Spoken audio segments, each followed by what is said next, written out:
महाराष्ट्राचा अभिमान महाराष्ट्र दिनमान।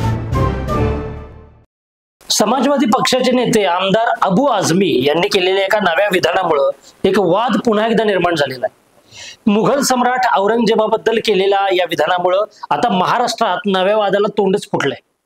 औरंगजेबाचं समर्थन करताना अबू आझमी यांनी तो क्रूर शासक नव्हता असं विधान केलंय। याआधी आझमी यांच्या विधानानं मोठे वाद निर्माण झाले होते। औरंगजेबाविषयी नेमकं काय म्हणाले आझमी, याआधी त्यांनी केलेला वाद नेमका काय होता आणि त्यामुळं मनसेशी त्यांनी कसं वैर ओढवून घेतलं होतं याबद्दल पाहूया या स्पेशल व्हिडिओ मधून।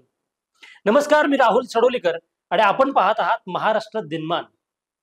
औरंगजेबाचं समर्थन करताना अबू आझमी म्हणाले, औरंगजेब हा उत्तम प्रशासक होता, तसंच त्याच्या काळात भारताची सीमा अफगाणिस्तान पर्यंत होती। त्याच्या काळात भारताचा GDP 24% इतका होता। अबू आझमी यांच्या या विधानावर प्रतिक्रिया आल्या नसत्या तरच नवल। त्यांच्या या विधानानंतर राज्याचे उपमुख्यमंत्री एकनाथ शिंदे यांनी निषेध व्यक्त केला। उपमुख्यमंत्री एकनाथ शिंदे यांनी आझमी यांच्या विधानावर ते चुकीचे आणि अस्वीकार्य आहे असं म्हटलंय। शिंदे म्हणाले की छत्रपती शिवाजी महाराजांचे पुत्र छत्रपती संभाजी महाराज यांच्या 40 दिवसांच्या क्रूर छळासाठी औरंगजेब जबाबदार होता। औरंगजेबाला चांगलं म्हणणं हे सर्वात मोठं पाप आहे असं सुद्धा शिंदे म्हणाले। अबू आझमी यांनी ताबडतोब माफी मागावी। आमच्या मुख्यमंत्र्यांनी हे प्रकरण गांभीर्याने घेतलं आहे आणि मला असं वाटतं की त्यांच्यावर देशद्रोहाचा आरोप लावला पाहिजे असंही एकनाथ शिंदे म्हणाले। शिंदे यांच्या विधानानंतर भाजपचे नेते राम कदम यांनीही आझमी यांच्या विधानाचा निषेध करताना असं म्हटलंय की अबू आझमी यांना इतिहास माहिती नाही, त्यांचं वक्तव्य चुकीचं आहे। उद्या ते सभागृहात येतील तेव्हा मी त्यांना इतिहासाचं पुस्तक देणार आहे। औरंगजेबाने आमच्या छत्रपती संभाजी महाराजांना कशा प्रकारे कैदेत ठेवलं, त्यांचा कशा प्रकारे अनन्वित छळ केला हे अबू आझमी यांना माहिती नाही का, असा सवाल सुद्धा राम कदम यांनी उपस्थित केला।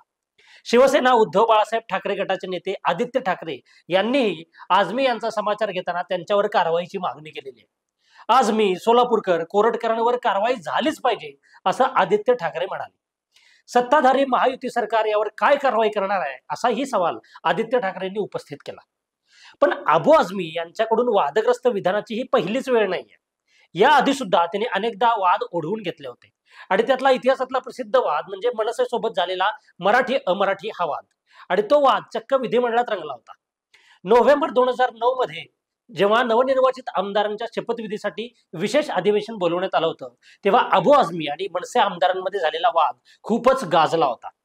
त्यानंतर मनसे अध्यक्ष राज ठाकरे यांनी सर्व आमदारांना मराठीतूनच शपथ घ्यावी, अन्यथा गंभीर परिणाम भोगावे लागतील असा इशारा दिला होता। यावर अबू आझमी यांनी मी हिंदीतूनच शपथ घेणार असं म्हणून राज ठाकरे यांनाच विहिरीतील बेडूक असं म्हटलं होतं। पुढे जाऊन आझमी यांनी राज ठाकरे यांना आव्हान देत त्यांनी आपणास रोखून दाखवावं असं म्हटलं होतं।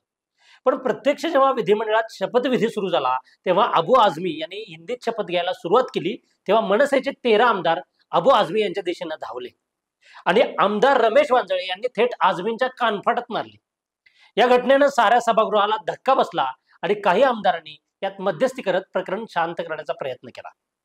आमदार अबू आझमी यांनी औरंगजेबाचं समर्थन केल्यामुळे महाराष्ट्राच्या राजकारणामध्ये मोठा हल्लकल्लोळ माजला, परंतु समाज माध्यमावर लोकांकडून सुद्धा यावर प्रतिक्रिया येत आहेत। तुम्हाला आझमी यांचं विधान पटतं का?